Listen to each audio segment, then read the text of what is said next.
एक छोटा सा बच्चा जिसे स्कूल में पानी तक छूने नहीं दिया गया। एक ऐसा इंसान जिसे समाज ने हर कदम पर अपमान दिया, लेकिन उसी इंसान ने एक दिन पूरे देश का भविष्य लिख दिया। ये कहानी है डॉक्टर भीमराव अंबेडकर की।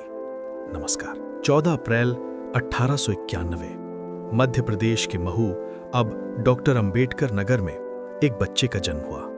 नाम रखा गया भीमराव। उनके पिता रामजी मालोजी सकपाल ब्रिटिश सेना में सूबेदार थे, एक अनुशासित और शिक्षित व्यक्ति। लेकिन समाज बहुत छोटा था। भीमराव एक दलित परिवार में पैदा हुए थे और उस समय जातिवाद अपने चरम पर था।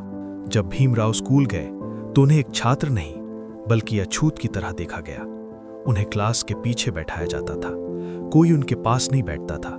शिक्षक भी दूरी बनाकर रखते थे और सबसे दर्दनाक बात, उन्हें पानी पीने के लिए भी दूसरों पर निर्भर रहना पड़ता था। अगर कोई ऊंची जाति का व्यक्ति पानी देता तो ठीक, वरना उन्हें प्यासा रहना पड़ता था। सोचिए, एक छोटा बच्चा जिसकी गलती सिर्फ उसका जन्म था। लेकिन भीमराव अलग थे। जहां कोई और टूट जाता, वहां उन्होंने खुद को मजबूत बनाया। उन्होंने ठान लिया, मैं पढ़ूंगा और इस समाज को बदलूंगा। भीमराव की जिंदगी में सबसे बड़ा हथियार था शिक्षा। उन्होंने कठिन परिस्थितियों में भी पढ़ाई जारी रखी। आर्थिक तंगी, सामाजिक भेदभाव, सब कुछ झेलते हुए भी उनकी मेहनत रंग लाई। उन्हें स्कॉलरशिप मिली और वो विदेश पढ़ने गए। Columbia University USA, London School of Economics. वहां उन्होंने इकोनॉमिक्स, लॉ और पॉलिटिक्स की पढ़ाई की और कई डिग्रियां हासिल की। उस समय एक दलित व्यक्ति का विदेश जाकर पढ़ना एक क्रांति से कम नहीं था। विदेश में उन्होंने एक नया समाज देखा, जहां लोग बराबरी से रहते थे, जहां इंसान को इंसान समझा जाता था। और तभी उन्होंने ठान लिया, मैं भारत लौटकर अपने लोगों के लिए लड़ूंगा। भारत लौटने के बाद भीमराव ने देखा कि हालात अभी भी वैसे ही हैं। छुआछूत, भेदभाव, अपमान, सब कुछ वैसा ही। उन्होंने फैसला किया, अब चुप नहीं रहेंगे।